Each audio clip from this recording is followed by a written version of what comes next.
नमस्कार, स्वागत है आपका खबर एचपी में। तो आइए जानते हैं हिमाचल के हर छोटे बड़े शहर से जुड़े 30 फटाफट बड़ी खबरों को। इससे पहले यदि आप वीडियो को लाइक नहीं किए हैं तो लाइक कर दीजिए और चैनल में नए तो चैनल को सब्सक्राइब कर लीजिए। और आप वीडियो को कहां से देख रहे हैं कमेंट बॉक्स में हमें जरूर बताइए।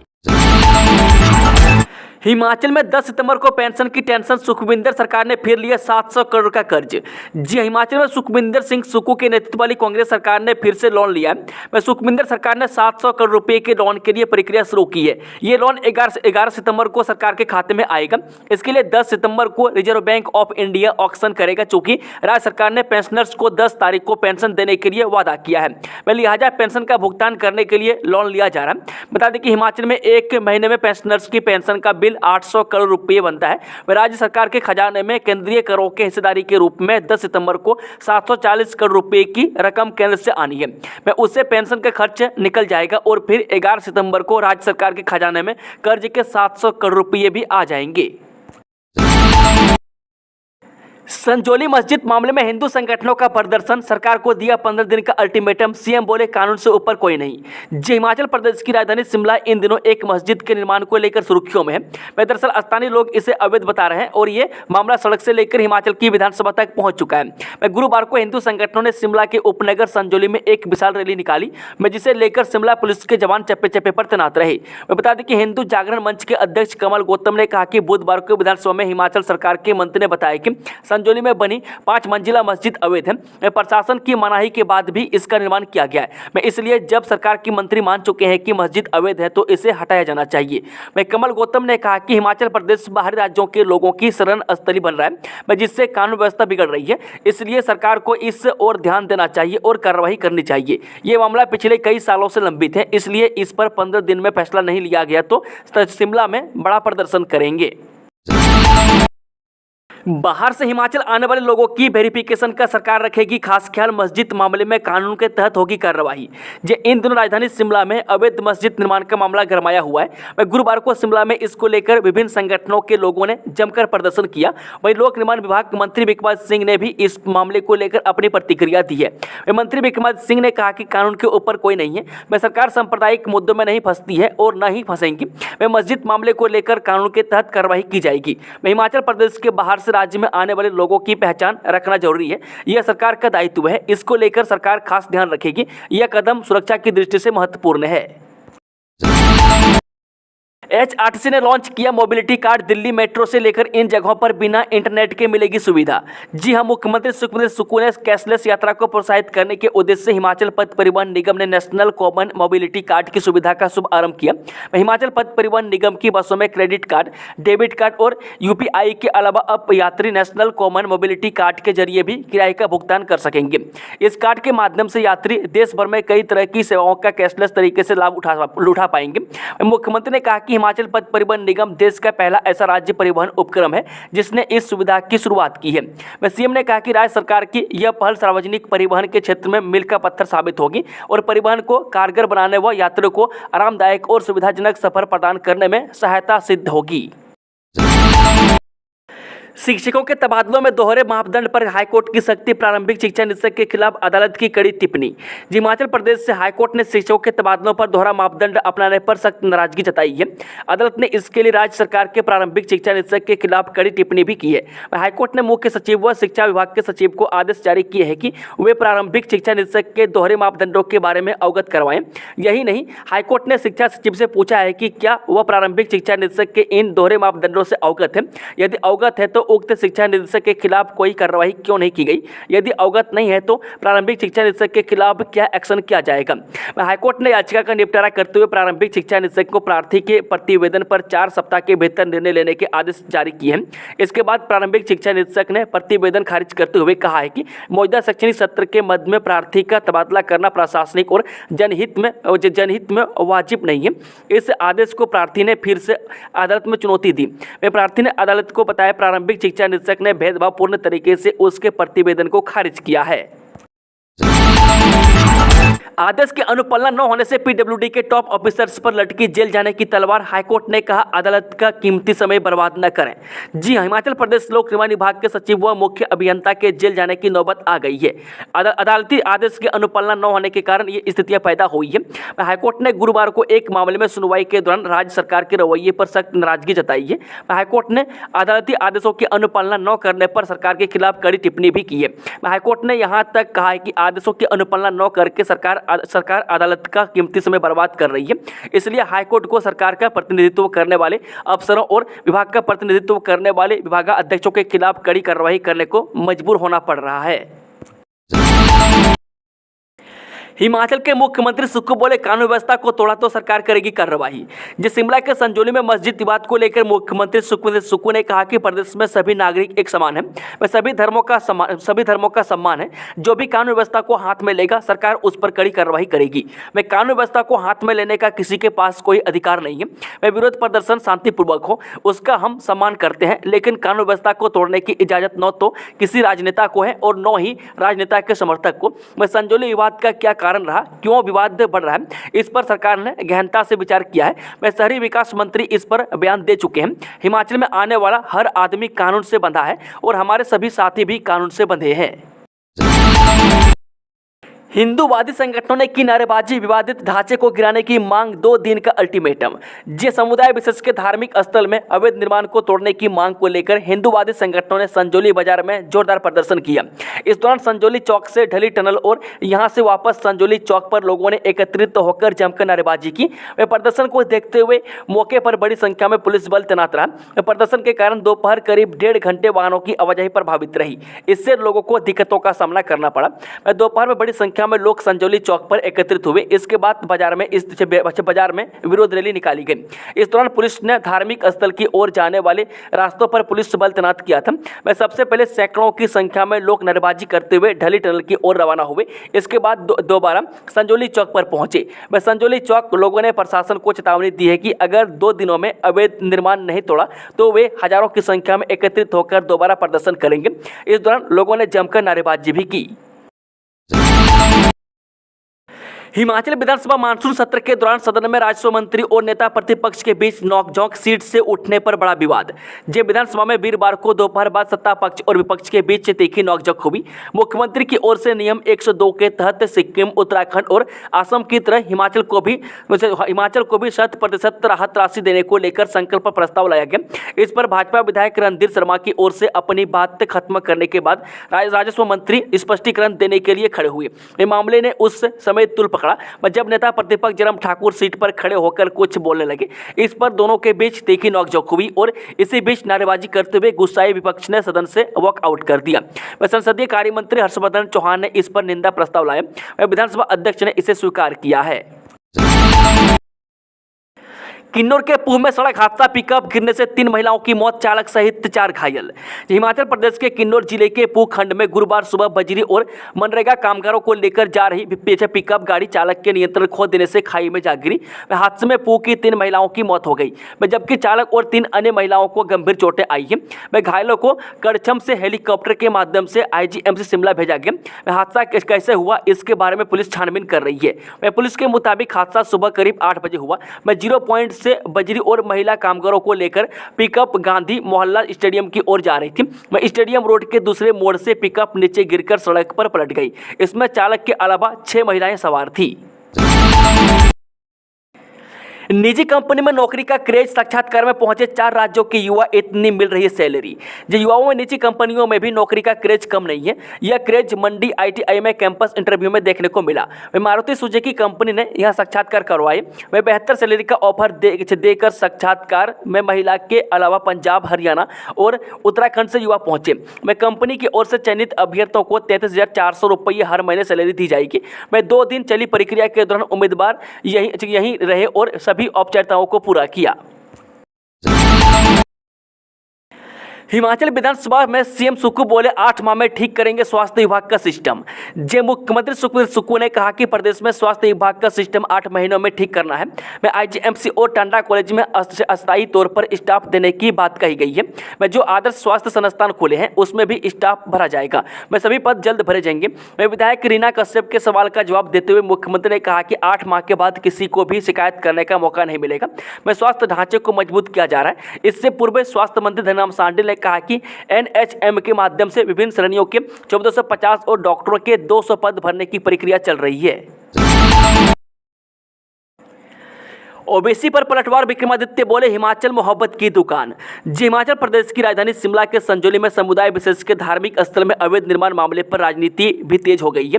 बुधवार को विधानसभा सदन में मामले पर विधायक हरीश जनारथा और मंत्री अनिरुद्ध सिंह आमने सामने हो गए। वहीं मंत्री विक्रमादित्य सिंह ने कहा कि कानून अपने हिसाब से काम कर रहा है। मैं हमें सभी की भावनाओं का सम्मान करना होगा। मैं गुरुवार को लोक निर्माण मंत्री विक्रमादित्य सिंह ने सांसद असदुद्दीन ओवैसी की ओर से मामले पर सोशल मीडिया में दिए गए बयान पर पलटवार किया। विक्रमादित्य सिंह ने कहा कि हिमाचल प्रदेश में मोहब्बत है, यहाँ किसी के लिए नफरत नहीं है। मैं समाज के हर वर्ग को आगे ले जाना हमारा दायित्व है। मैं उनकी सुरक्षा करना हमारा दायित्व है और सरकार इसके लिए प्रतिबद्ध है। उन्होंने कहा कि प्रदेश की राजधानी शिमला के संजौली इलाके में अवैध निर्माण का जो मामला है उसमें सरकार ने संज्ञान लिया है। मैं कल इस संबंध में विधानसभा में भी वक्तव्य दिया है, मैं जिसमें स्पष्ट तरीके से कहा गया है कि सरकार किसी भी तरीके के अवैध निर्माण को बर्दाश्त नहीं करेगा। सरकारी बस में छात्रा से अश्लील हरकतें, एचआरटीसी के 2 कर्मचारी गिरफ्तार। जी हां, हिमाचल प्रदेश की राजधानी शिमला से सटे सुन्नी थाना के अंतर्गत सरकारी बस में सफर कर रही एक छात्रा के साथ अश्लील हरकतें करने के मामला सामने आया है। इस मामले में एचआरटीसी के 2 कर्मचारियों के खिलाफ केस दर्ज कर उन्हें गिरफ्तार कर लिया गया है। दोनों आरोपी सरकारी बस में छात्रा के साथ सफर कर रहे थे। छेड़खानी करने वाला एक आरोपी एचआरटीसी का चालक और दूसरा मैकेनिक बताया जा रहा है। पीड़िता शिमला में एक निजी शिक्षण संस्थान की छात्रा है। पुलिस को दी शिकायत में छात्रा ने बताया कि बुधवार की शाम वो अपने संस्थान से सुन्नी के लिए शिमला से करसोग जाने वाली एचआरटीसी बस में सवार हुई। इसी बीच दोनों आरोपी चौवड में धार के पास बस में चढ़े। पीड़िता बस की आखिरी सीट पर बैठी थी, जहां कंडक्टर बैठता है। जब बस 18-2 नामक स्थान के पास पहुंची तो आरोपी चमन प्रकाश आगे की सीट से उठा और छात्रा की बगल में बैठ गया। उसने छात्रा से बात शुरू की और उसका फोन नंबर व इंस्टा आईडी मांगने लगा। जब उसने मना किया तो आरोपी ने उसे अश्लील हरकतें करना शुरू कर दिया। इसके बाद दूसरा आरोपी खेमराज भी आगे की सीट से उठकर और छात्रा की बगल में बैठ गया। छात्रा के मुताबिक खेमराज ने भी उसके साथ छेड़खानी की। उनकी इन हरकतों से बचाव के लिए पीड़िता चिल्लाई, लेकिन किसी ने उसकी मदद नहीं की। आरोपी खेमराज एचआरटीसी बस में चालक है और वह घटना वाली बस में यात्री बनकर सफर कर रहा था। खेमराज मंडी जिले के करसोग और चमन प्रकाश सुन्नी का निवासी है। पुलिस ने सूचना मिलते ही इस संबंध में मामला दर्ज कर जांच शुरू की है। गुरुवार सुबह दोनों आरोपियों को गिरफ्तार कर लिया गया है। अवैध शराब पर सख्ती के लिए कड़ा किया कानून, सदन में आबकारी संशोधन विधेयक पारित। जी विधानसभा के मानसून सत्र में गुरुवार को सदन में हिमाचल प्रदेश आबकारी संशोधन विधेयक पारित किया गया। अवैध शराब पर सख्ती के लिए कानून को कड़ा किया गया है। बता दें कि आबकारी संशोधन विधेयक पर चर्चा में रणधीर शर्मा ने कहा कि यह संशोधन जरूरी है।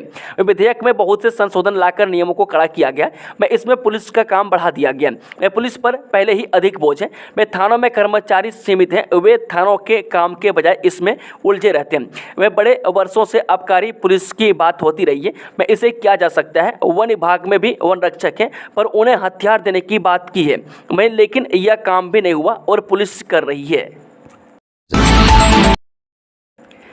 हिमाचल स्कूल शिक्षा बोर्ड अपार से करेगा अब विद्यार्थियों का मूल्यांकन। जी हिमाचल प्रदेश स्कूल शिक्षा बोर्ड अपार के माध्यम से विद्यार्थियों का मूल्यांकन करेगा। यह योजना सीबीएसई बोर्ड की ओर से शुरू की जा रही है। वे परख की तर्ज पर होगी। इस दौरान अभ्यर्थियों को 30 घंटे का 1 क्रेडिट मिलेगा, जबकि साल में 7 क्रेडिट होंगे। क्रेडिट अभ्यर्थियों के एकाडमिक बैंक में जुड़ेंगे, जहां से उनकी प्रतिभा का मूल्यांकन किया जा सकेगा। अपार के माध्यम से तैयार एकाडमिक बैंक के जरिए कंपनियां उनकी मांग के अनुरूप अभ्यर्थियों का चयन कर सकेंगी। हिमाचल में स्कूलों को शुल्क में नहीं मिलेगी छूट, प्रति परीक्षार्थी देने होंगे 300 रुपये। हिमाचल प्रदेश स्कूल शिक्षा बोर्ड ने विद्यार्थियों की कम संख्या होने पर भी परीक्षा केंद्र सृजित करने या नवीनीकरण के लिए शुल्क में दी जाने वाली छूट खत्म कर दी है। शिक्षा बोर्ड संबंधित स्कूलों से अब प्रति परीक्षार्थी 300 रुपये शुल्क वसूल करेगा। 3 साल से विद्यार्थियों की कम संख्या पर परीक्षा केंद्र बनाने या बहाल रखने की एवज में स्कूलों से बोर्ड प्रति विद्यार्थी 150 रुपये शुल्क वसूल करता आ रहा है। अब 2024-25 में होने वाली बोर्ड परीक्षा में ऐसे स्कूलों से 300 रुपये प्रति छात्र वसूल किया जाएगा। शिक्षा बोर्ड विद्यार्थियों की पर्याप्त संख्या वाले स्कूलों से परीक्षा केंद्र स्थापित करने पर सालाना 3000 रुपये शुल्क ही वसूल करेगा। केसीसी बैंक के 1300 कर्मचारियों को मिलेगा 8.33% बोनस, बीओडी बैठक में हुआ फैसला। कांगड़ा केंद्रीय सहकारी यानी कि केसीसी बैंक समिति के कर्मचारियों को 8.33% बोनस यानी कि 19 कार्य दिवस का वेतन मिलेगा। इस साल दिवाली तक बोनस का लाभ हर कर्मचारी को मिलेगा। वह बैंक की करीब 220 शाखाओं में 1300 के करीब कर्मचारी हैं। केसीसी बैंक के चेयरमैन कुलदीप सिंह पठानिया की अध्यक्षता में निदेशक मंडल की बैठक में यह निर्णय लिया गया। बैठक में लिए इस निर्णय से बैंक कर्मचारियों में खुशी की लहर है। इसके साथ ही बैंक की ओर से पदोन्नति परीक्षा को लेकर भी चर्चा हुई। करीब 8 साल बाद पदोन्नति परीक्षा 8 सितंबर को होगी। पारदर्शिता के लिए परीक्षा IBPS के माध्यम से होगी। बैंक में सेवारत ग्रेड 4 कर्मचारियों को बैंक प्रबंधक बनने का मौका मिलेगा। करीब 400 कर्मचारी इस परीक्षा में भाग लेंगे। इसके साथ ही BOD ने वन टाइम सेटलमेंट के तहत कुछ ऋण मामलों को निपटाने की अनुमति दी है। महाप्रबंधक की अनुपस्थिति में DGM ने बैठक की कार्यवाही का संचालन किया। पालमपुर नौनी विश्वविद्यालय में कुलपति की नियुक्ति का विधेयक पारित। कृषि विश्वविद्यालय पालमपुर और बागवानी विश्वविद्यालय नौनी में कुलपति की नियुक्ति सरकार की सलाह और सहायता से ही करने का विधेयक बुधवार को विधानसभा सदन में पारित हुआ। संशोधित विधेयक में प्रबंधन बोर्ड का भी गठन करने का प्रावधान किया गया। कृषि मंत्री चंद्र कुमार की ओर से रखे इस संशोधित विधेयक का विपक्ष ने जमकर विरोध किया। संशोधित विधेयक को राज्यपाल की शक्तियों का हनन बताया गया। विपक्ष के विरोध के बीच सत्ता पक्ष ने ध्वनि मत से इस विधेयक को पारित किया।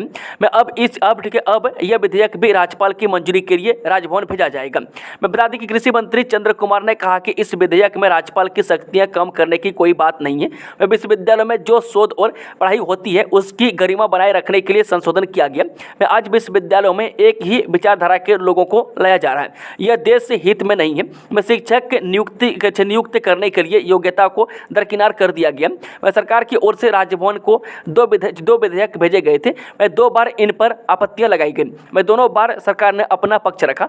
जब पता किया गया तो मालूम पड़ा कि विधेयक राष्ट्रपति को भेजे गए हैं। बढ़ती रेवड़िया बजट के असंतुलित बंटवारे ने भी किया बंटाधार। हिमाचल की खराब अर्थव्यवस्था बनी मुद्दा। हिमाचल प्रदेश की खराब अर्थव्यवस्था इन दिनों फिर बड़ा मुद्दा बन गई है। सत्ता पक्ष अर्थव्यवस्था को पटरी पर लाने के लिए वित्तीय अनुशासन के कड़े फैसले लेने की बात कर रहा है। तो विपक्ष राज्य सरकार पर वित्तीय कुप्रबंधन के आरोप लगा रहा है। ऐसा हिमाचल के इतिहास में पहली बार हो रहा है कि वेतन 5 तारीख और पेंशन 10 तारीख को देने की स्थिति पैदा हुई है। खुद मुख्यमंत्री ने कहा कि बाजार से कर्ज उठाने की सीमा 2317 करोड़ रुपये ही रह गई है। कर्ज के अनावश्यक ब्याज से बचने के लिए वेतन और पेंशन को थोड़े समय तक रोकना पड़ा। पिछली देनदारियों को निपटाने के लिए कर्ज पर कर्ज लेना सरकार की परंपरागत मजबूरी बन गया है। एम्स बिलासपुर में हेली एम्बुलेंस सेवा शुरू करने की तैयारी। आपदा के समय तुरंत मिलेगा मदद। अखिल भारतीय आयुर्विज्ञान संस्थान बिलासपुर में हेली एम्बुलेंस सेवा शुरू करने की तैयारी है। वह प्रस्ताव बन गया है। वह प्रस्ताव को हरी झंडी मिली तो देहरादून के एम्स ऋषिकेश के बाद एम्स बिलासपुर ऐसा करने वाला दूसरा संस्थान होगा। प्रदेश की भौगोलिक परिस्थितियों को देखते हुए इस सेवा की जरूरत महसूस की जा रही है। 20 सितंबर को एम्स ऋषिकेश में हेली एम्बुलेंस सेवा का उद्घाटन है। इसके बाद इसी तर्ज पर एम्स बिलासपुर में इस सेवा को अपनाए जाने की योजना है। इन सेवाओं के लिए अधिकृत एजेंसी कौन होगी और यह कब से बिलासपुर एम्स में शुरू होगी, यह सब अभी योजना का हिस्सा है। इसके लिए एम्स बिलासपुर उच्च अधिकारियों के साथ बैठक करेगा। इसके बाद इस प्रस्ताव को आगे बढ़ाया जाएगा। बताते चले कि इसी साल मार्च में एम्स ऋषिकेश के हेलीपैड पर लैंडिंग और टेक ऑफ के साथ मरीज को ट्रामा सेंटर तक लाने और ले जाने का सफल ट्रायल हो चुका है। हेली एम्बुलेंस सेवा शुरू करने की तैयारियों और उससे जुड़े तकनीकी पहलुओं की जाँच के बाद इसे पूरी मंजूरी मिली है। 20 सितंबर को इसका उद्घाटन भी प्रस्तावित है। एम्स ऋषिकेश और एम्स बिलासपुर की भौगोलिक स्थिति एक जैसी है। ऐसे में एम्स ऋषिकेश के बाद बिलासपुर में हेली एम्बुलेंस सेवा शुरू करने की योजना प्रस्तावित की गई है, जिस पर प्रबंधन जल्द ही काम भी शुरू करेगा। अमरनाथ यात्रा की तर्ज पर मनी महेश के लिए बने मास्टर प्लान शून्यकाल में विधायकों ने उठाए कई मुद्दे। शून्यकाल शुरू न होने के चलते विधायकों ने पॉइंट ऑफ ऑर्डर के तहत अपने मामले उठाए। प्रश्नकाल के बाद विधायक जनक राज ने मनी महेश यात्रा का मामला उठाया। उन्होंने कहा कि हर साल यह यात्रा होती है। वह अभी तक 1.5 लाख श्रद्धालु यात्रा में जा चुके हैं। उन्होंने कहा कि पीने के पानी, शौचालय की कोई व्यवस्था नहीं है। रास्ते में कूड़ा कचरा पड़ा हुआ है। उन्होंने कहा कि स्थानीय टैक्सियों के बीते रोज भी चलान किए गए। उन्होंने कहा कि धार्मिक विशेषज्ञों पर राजनीति न करके इसका मास्टर प्लान बनाना चाहिए। वैष्णो देवी या फिर अमरनाथ यात्रा की तर्ज पर यह यात्रा करवानी चाहिए। वह प्रदेश की सबसे बड़ी यात्रा है, इसे राज्य स्तरीय यात्रा का दर्जा देना चाहिए। हिमाचल में 11 सितंबर तक जारी रहेगा बारिश का दौर, भूस्खलन से 68 सड़कें ठप। हिमाचल प्रदेश के कुछ भागों में 11 सितंबर तक बारिश का दौर जारी रहने का पूर्वानुमान है। मौसम विज्ञान केंद्र शिमला की ओर से जारी बुलेटिन के अनुसार आगामी दिनों के दौरान बारिश में कुछ कमी आने की संभावना है। वहीं बुधवार को धर्मशाला में 74.4, पांवटा साहिब 32.6, पच्छाद 30.1, भिजाही 26, धौलाकुआं 18.5, नाहन 11, शिमला 5.2, नाहन 11 व डलहौजी में 6 मिलीमीटर बारिश दर्ज की गई है। सरकार ने रोक दिया स्पीकर का शून्यकाल। विधानसभा अध्यक्ष कुलदीप सिंह पठानिया के फैसले के अनुरूप सदन में शून्यकाल बुधवार को शुरू नहीं हो पाया। दरअसल सत्ता पक्ष ने इसे एकदम से शुरू करने पर सहमति नहीं दी। हालांकि पिछले कल मीडिया ब्रीफिंग में स्पीकर ने बुधवार से आधा घंटा शून्यकाल शुरू करने की इच्छा जताई थी। प्रश्नकाल के बाद 0 आवर पर बात शुरू होते ही संसदीय कार्य मंत्री हर्षवर्धन सिंह चौहान ने कहा कि वह इस कदम का स्वागत करते हैं, लेकिन इससे पहले सरकार को कॉन्फिडेंस में नहीं लिया गया। इसलिए सदन के सामान्य रूप से चलने के लिए जरूरी है कि इसकी मॉडलिटी पहले तय हो जाए। मैं सरकार की ओर से रखे गए इस तर्क का भाजपा विधायक रणधीर शर्मा ने विरोध किया और कहा कि यह अध्यक्ष की फैसले को चुनौती है। राजस्व मंत्री जगत सिंह नेगी ने कहा कि शून्यकाल में यदि मंत्री के पास जवाब है तो जवाब आएगा, अन्यथा लिखित में दिया जाएगा। लोकसभा के अनुसार ही इसकी SOP तय होनी चाहिए। फिर नेता प्रतिपक्ष जयराम ठाकुर ने कहा कि एक अच्छे काम की शुरुआत हो रही है तो आसन के प्रति सम्मान होना चाहिए। वन विभाग का डिविजनल मैनेजर सस्पेंड, इस कारण गिरी गाज। रिश्वत लेने के मामले में गिरफ्तार डिविजनल मैनेजर को विभाग ने निलंबित कर दिया। इस बारे में वन विभाग के अतिरिक्त मुख्य सचिव के पंत ने अधिसूचना जारी की है। आरोपी को 48 घंटे तक पुलिस हिरासत में रहने के बाद जारी किए हैं। DM को PCCF वाइल्ड लाइफ में ड्यूटी ज्वाइन करने को कहा। उन्होंने कहा कि आगामी आदेश के बिना मुख्यालय को छोड़ नहीं पाएंगे। गौरतलब है कि नाहन में विजिलेंस की टीम ने राज्य वन निगम लिमिटेड के डिविजनल मैनेजर को रिश्वत लेते हुए रंगे हाथों दबोचा था। आरोपी पर शिकायतकर्ता वन निगम के एक ठेकेदार से 67 लाख रुपए के बकाया बिलों को पास करने की एवज में 2% कमीशन की डिमांड करने का आरोप था। बिजली बोर्ड में 7313 पद खाली, स्वास्थ्य विभाग में जल्द होंगी नई भर्तियां। राज्य बिजली बोर्ड लिमिटेड में विभिन्न श्रेणियों के इस समय 73 से 13 पद खाली पड़े हुए हैं। यहाँ पर 25,443 स्वीकृत पद हैं, जिनमें से 18,130 पदों को भरा गया।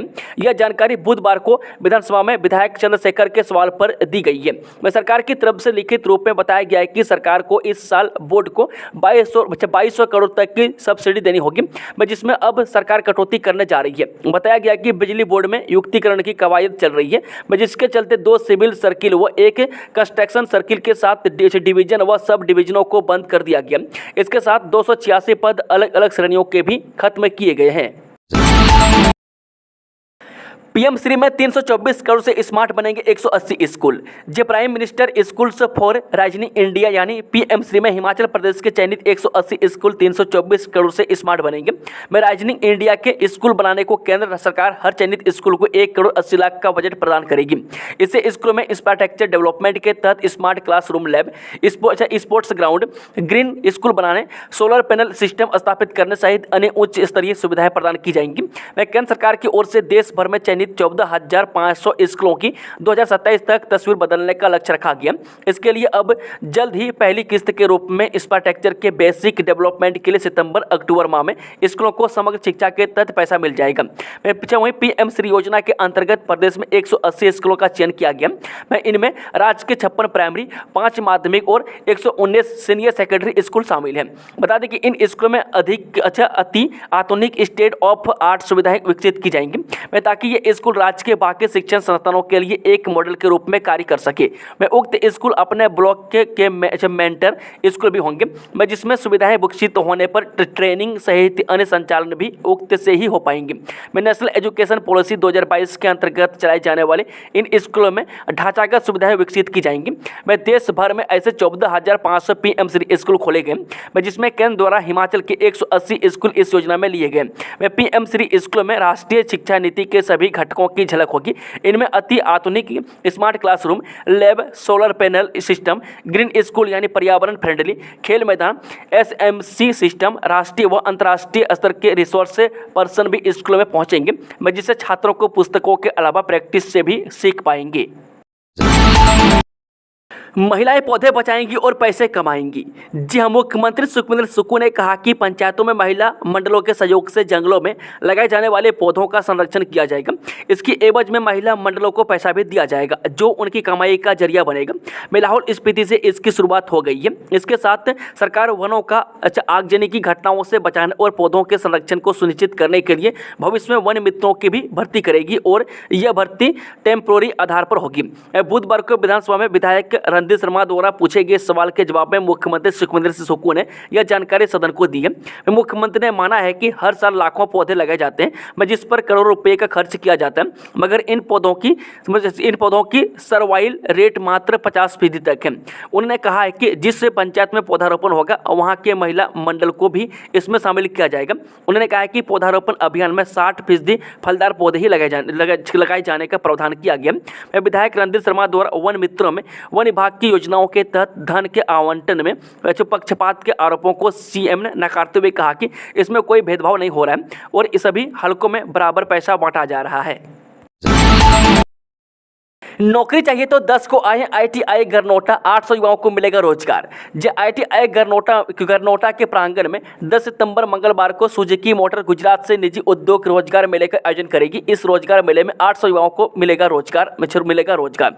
मैं गरनोटा के ट्रेनिंग एंड प्लेसमेंट ऑफिसर अभिषेक भगवान ने बताया कि इस साक्षात्कार में 18 से 24 साल electrician, fitter, welder, diesel mechanic motor vehicle, machinist, tool and die maker, painter, tractor mechanic, automobile turner और plastic processor operator trade pass युवा भाग ले सकते हैं। बता दें कि आईटीआई कोर्स में 50% से अधिक मार्क्स अनिवार्य है। युवाओं को निजी उद्योग के द्वारा 24,550 रुपये मासिक वेतन दिया जाएगा और 1 साल के लिए इन युवाओं को अप्रेंटिस के तौर पर रखा जाएगा। चयनित युवाओं को ट्रेनिंग के दौरान का खाना कंपनी के द्वारा सब्सिडी वाला भोजन उपलब्ध करवाया जाएगा। मेडिकल इंश्योरेंस से जूते और यूनिफॉर्म और कंपनी द्वारा उपलब्ध करवाए जाएंगे। आईटीआई गरनोटा के प्रधानाचार्य इंजीनियर मनीष कुमार राणा ने बताया कि साक्षात्कार में भाग लेने वाले युवकों को मैट्रिक का प्रमाण पत्र, आईटीआई मार्कशीट, आधार कार्ड, पैन कार्ड एवं 2 पासपोर्ट साइज फोटो के साथ सुबह 9 बजे राज्य के आईटीआई गरनोटा के प्रांगण में उपस्थित होना होगा। सरकारी स्कूलों को वर्ष के इन 3 महीनों में करवानी होगी पेरेंट्स टीचर मीटिंग, आदेश जारी।